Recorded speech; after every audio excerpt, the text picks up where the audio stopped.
Have you ever wondered what games you should keep or you should lose? Find out here at Purge Reviews. China is a classic board game that was released, and you've seen all kinds of different re-releases of this under different names. Web of Power, Akaiwa, all kinds of things. It's a game that keeps getting re-released over and over and over again, and that's a sign of a very good game and a very good design, and China would be guilty of that. This is a classic area control game, very simple. It's that gateway, that Ticket to Ride-esque area control game. Very simple to understand, very simple to play. Draw a card, play a card, and you take up areas of the board. And you can play more cards if it's the same color, the same area of the board. And there's two ways to score, either by having influence in an area and scoring that way. The roads will give you some bonus points. Then at the end of the game, you'll see the connections between the places. Very simple to understand, very simple to play, and the graphic design is very simple and very easy. Not a strain on your eyes. Although I did find some color issues with it. I don't know if you're colorblind, if you'd have issues with this or not. Some of the colors were kind of bland. But this is the earliest version of the game, and it's just China, basically, the country itself, as you're going through. The components are cubes and the like. I didn't feel like they stood out all that well, especially in the modern times. But Iwari, the newest version, is very beautiful. So if you want this game, you want a more beautiful version, that would be the way to go. As for the game itself, it's kind of pet. I don't want to say it's petty, but it's very much like you want to block people and not really take that, but it's very much that you have to block people off, take their areas, but also go after what you want. I think that it's very simple to play. It's something that you could pretty much play with anybody, that they'll understand the concepts fairly quickly, and I think that a good time will be had. I kind of want my area control to be a little bit more chunky than this now. Something this simple that wasn't emotionally and nostalgically attached to. It doesn't fit in with me, but this game is universally loved, okay? And I'm not putting the game down. I'm trying to explain why I'm purging. I'm trying to explain why it's not going to stay with me, just for the fact that it wasn't a game that I grew up with. I played this after many other area control games. If you watch the channel at all, you know area control games probably aren't my favorite, so I look for ones that really speak out to me. And then some of the other versions of this game might speak out to me more, but this one with just the China, the blandness of it, it didn't really pull enough in. It was a little too simple for the crowd I was playing with, and I think that I want something a little bit more from my game. This really is the one I would pull out. I probably would pull out El Grande with somebody new. I'm trying to think of other area control games, or maybe something the Godfather one from Simon Games rather than this. So it'll be a purge for me just because it doesn't fit into my collection or my playing style. So here's China by Michael Schatz by Uberplay version. There's a lot of versions of this game. Open up, you get a rule book, which we'll take a look at in a few minutes. And then you're going to get a bland board. You're going to have the Great Wall of China up here, which will be your scoring track. You just have different regions of the board. Notice there's two of each one, except for the purple, which is Chu. It's sufficient.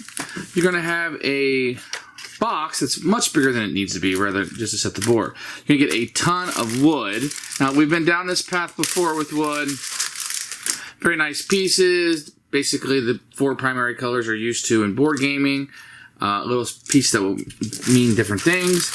And you will get some cards here. Now, these cards are pretty standard for the era that the game was released in. I call them Munchkin-style cards. They feel good. They shuffle well. A little bit of a finish on them. Not much.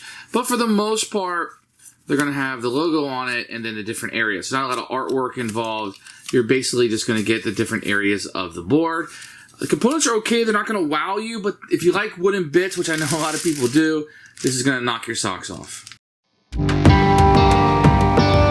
So here's the instruction manual. You're going to get a picture of the components up here, which is good.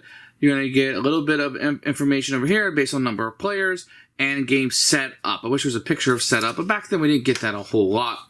Then this will inside part. This is going to be all the gameplay, how to play. And it actually kind of nice because here's just a reminder, 3, 2, 1, exactly how things work and the way game ends. Everything you need to know are these 2 pages. Then on the back, you're just going to have the scoring and how kind of scoring was. There's a little bit of a summary, but I don't know if that's too useful here. There aren't any player aids in the game. There's an extra rule here you can put with fortifications that if you want. It's an optional rule. I think a lot of people will like doing that. But if you want the pure one, you would just kind of leave that out. Rulebook's very good. You probably need about 10 minutes to read through this, and you'll be up and running. And I don't think you'll have any problems. The game's very simple to learn. going to start with 3 cards in her hand and 4 cards face up. And this right here, the Wall of China, will be the scoring track. That's all that is. And you're going to have different areas on the board.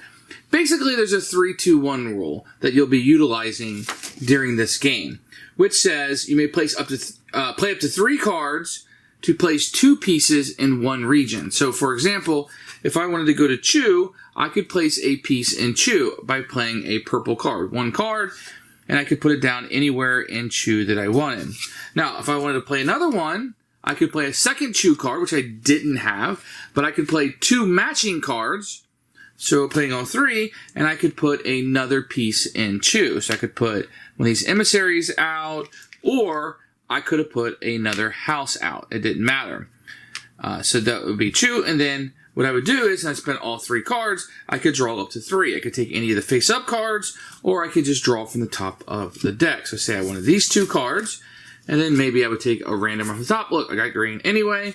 Then we would place these out for the next player to take their turn. And that's really the entire game. You're just playing cards out. So like say next time it's my turn, I want to go into Chin, or this player wants to go into Chin. They could place one of these out, and because I have a second one, they could place another one out, and then they would discard these, and they could draw 2 cards. So they want these 2 cards face up, and then replace it. That will continue until the game ends.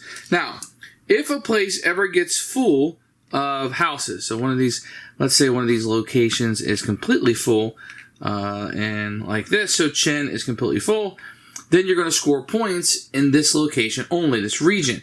So because yellow has the most, they would score a point for each house there. 1, 2, 3, 4, 5, 6. Yellow's going to get 6. Green has the second most. So they're going to score for whoever has the most. 3. 1, 2, 3. So they're actually scoring for yellows, and it's a little confusing. Then purple has the least amount there, so they will score for the next. So yellow's already been scored. Go to green. So purple will score 1, 2 for the 2 greenhouses. So that will stop every time a region is full. Then you can place a little scoring marker on it, and it just shows that, hey, we've already scored this area. For the houses, it does not need to be scored again. At the end of the game, you will also score for these emissaries that will be out. These will not be scored at the interim scoring, but only at the end of the game. And what you'll do is you'll move around the board scoring all of these numbers in order. So like when you get to 3 and you want to score this region, I'm going to give you an example of this.